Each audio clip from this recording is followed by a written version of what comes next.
Мен бұл негізі Камчыбек Кыдыршаевичке тиешеси жок маселе болчу.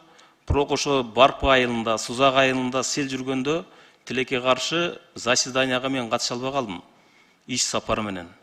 Мен ошо жерде сөзсүз түрдө мен дагы бул маселени ошо жердеги элдердин көйгөйүн айтмакмын.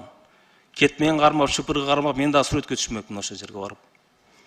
Анан айтып кете турган нерсе, мен Сузак районунан bir mandatudan шайланган депутатмын. Сузактын көйгөйүн мен көтөрөм. Ушул жерден көтөрүп айтканга мен укуктумун. Эл ишенгенден кийин.